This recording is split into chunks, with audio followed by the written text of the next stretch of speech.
حامد میر صاحب سینئر صحافی تجزیہ کار ہمارے ساتھ موجود ہیں. نور خان ایئربیس کے بارے میں بھارت نے بہت سی خبریں چلائی ہیں, راولپنڈی کے بارے میں بہت سی خبریں چلائی ہیں. مطلب ارنب گوسوامی تو ڈائریکٹلی حامد میر کا نام لے کے پوچھ رہے ہوتے ہیں, کہہ رہے ہوتے ہیں کہ بھائی یہ چھپا رہے ہیں چیزیں, پہلے فائر کر رہے تھے لوگوں کو, اب چھپا رہے ہیں چیزیں. تو حامد میر صاحب نے وہاں کا دورہ کیا اور انہی کی زبانی ان کا آنکھوں دیکھا حال ہم جانتے ہیں. میر صاحب آپ کچھ دیر کے لیے ہمارے ساتھ نہیں تھے, بٹ آپ بڑے امپورٹنٹ کام پہ تھے اور آپ گئے اور اپنی آنکھوں سے کیا دیکھا, پلیز پوری دنیا سے شیئر کیجئے. جی بہت شکریہ عبداللہ صاحب. میں تھوڑی دیر پہلے اسٹوڈیو سے نکلا تو میں نے یہ فیصلہ کیا کہ مجھے راولپنڈی جانا چاہیے اور نور خان ایئر بیس کے ارد گرد کا جو علاقہ ہے اس کو وزٹ کرنا چاہیے. وجہ یہ تھی کہ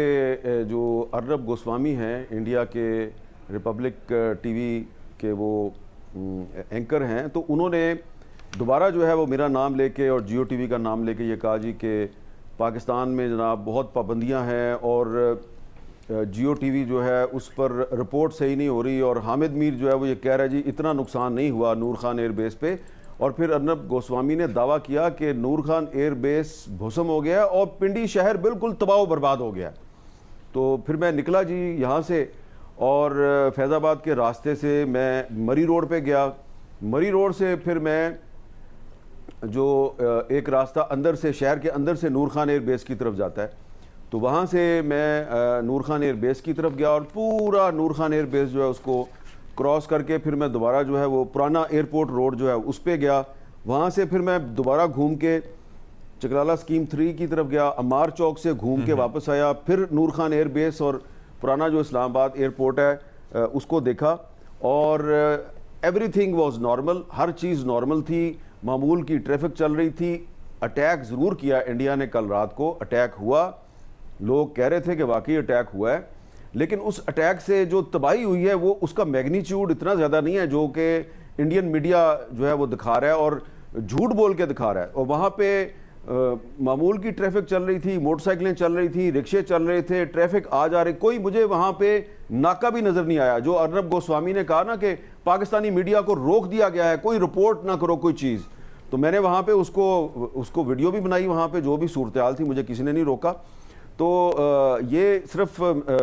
ایک مثال میں نے آپ کو دیا ہے کہ جو انڈین میڈیا جھوٹ بول رہا ہے, بار بار جھوٹ بول رہا ہے, تو ہم نے جا کے آن گراؤنڈ وزٹ کر کے اس کو دیکھا اور ان کا جو جھوٹ ہے اس کو ہم بے نقاب کر رہے ہیں. اور ایک دفعہ پھر میں آپ کے ذریعے ارنب گوسوامی صاحب جو ہیں ان کو بہت ہی عاجزانہ طریقے سے یہ درخواست کرتا ہوں, چیلنج نہیں کرتا, درخواست کرتا ہوں کہ بھائی جان آپ بار بار میرا نام لیتے ہیں, جیو نیوز کا نام لیتے ہیں, جھوٹ بولتے ہیں,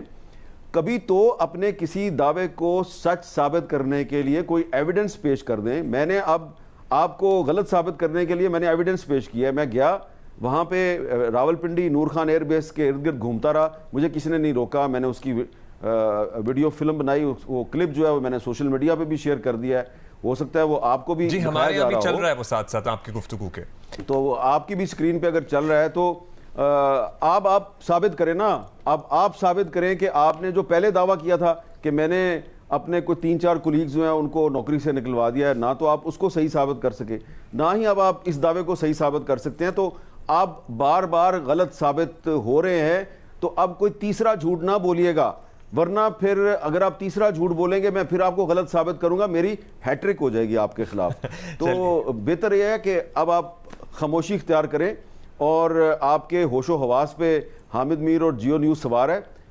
ریلیکس کریں اور جھوٹ کم بولیں. چلیں یہ تو آپ کا مشورہ پہنچ گیا. یہ نا کہ وہ سچائی میں تو انٹرسٹڈ ہیں ہی نہیں, بس انہوں نے جو ایک بیانیہ بنا لیا وہ بیانیہ بنا لیا, and that is all they want it.